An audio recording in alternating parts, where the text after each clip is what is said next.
जिसका नाम था सुकन्या, जो च्यवन ऋषि को ब्याही गई।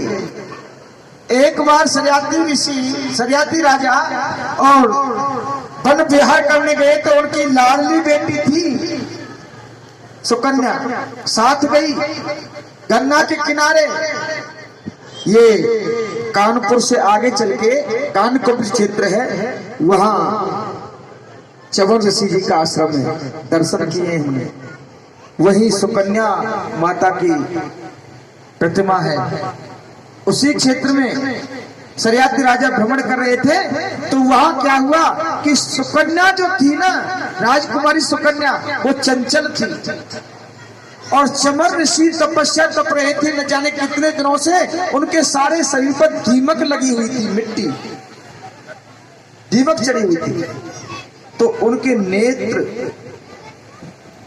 की जगह से एक छिंद था, उसमें से बड़ी तेज ज्योति निकल रही थी, रोशनी।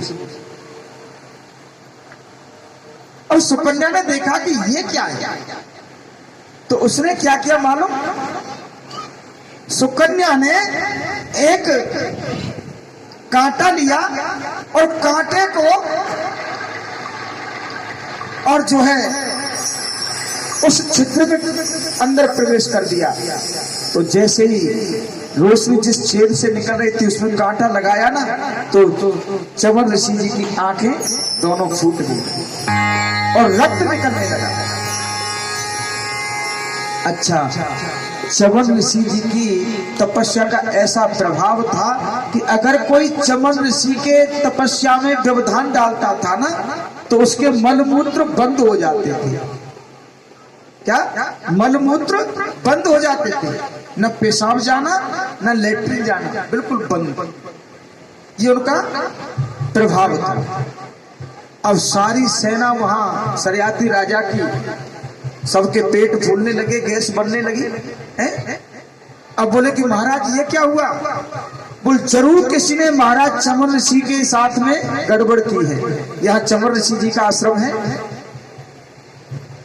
तो जाकर के देखा, और वहां जाकर के देखा तो क्या,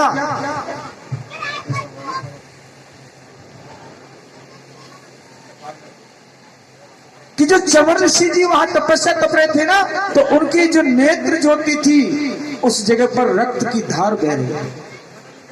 बोली ये किसने किया है? सुकन्या बोली पिताश्री, मुझसे कौतूहल बस, भूल बस ये सब हो गया। बोल तो बेटी, अब तुझे दंड केवल यही है कि राजा च्यवन, महाराज च्यवन ऋषि की सेवा में तुझे यहाँ रहना होगा। और कुंवारी कन्या सेवा करे कैसे? बोल आज मैं तुझे, तेरा पति, इसको च्यवन ऋषि जी को पति स्वीकार कर और इन्हीं की सेवा कर। च्यवन ऋषि को ब्याही गई सुकन्या, और अश्विनी कुमार आए, उन्होंने एक अवलेह बनाया, एक पदार्थ जिसका नाम था च्यवनप्राश।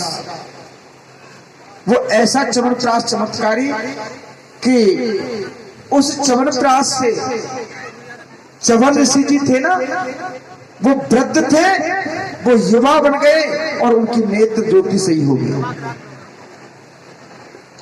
तो सुकन्या के साथ में रमण किया है।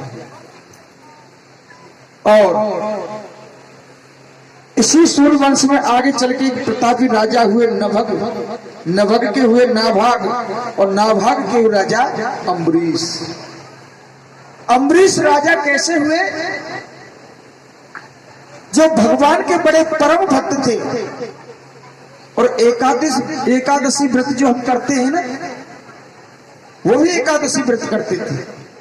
लेकिन एकादशी व्रत करने का नियम होता है, ध्यान से सुनना, कि एकादशी व्रत किया जाता है तो दशमी की शाम से शुरू हो जाता है। दशमी की सुबह में स्वल्प आहार लो, सुबह दोपहर में, दशमी में स्वल्प आहार यानी कम आहार, शाम से खाना पीना बंद। एकादशी को अन्न और चावल ग्रहण नहीं करना है।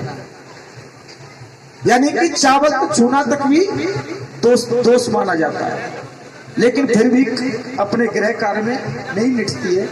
अन्न चावल को नहीं छूते हैं, लेकिन फिर भी नहीं रहा जाता है तो कोई बात नहीं, लेकिन खुद को खाना नहीं। और एकादशी के दिन पूरे दिन फलाहार रहो, और फलाहार भी कैसा? स्वल्प आहार, बिल्कुल हल्का। ये नहीं एकादशी व्रत किया है, फलाहार रह रहे हैं महाराज, सुबह 7 बजे सूर्य भगवान को जल दे दिया, और अरे भगवान क्या कर रही हो, आज हम एकादशी व्रत रहे, तो क्या बनाऊं आपको? अरे पहले तो कुछ जूस वूस, दूध वूस, चाय वाय कुछ लाओ ना।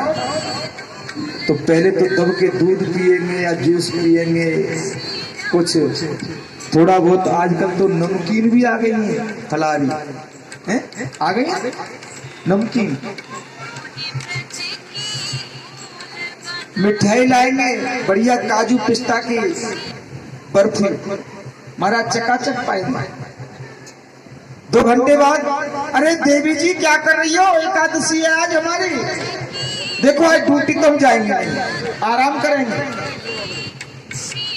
क्यों खाना नहीं खा रहे? ये हम पर एहसान कर रहे एकादशी पे। फिर कभी केला ला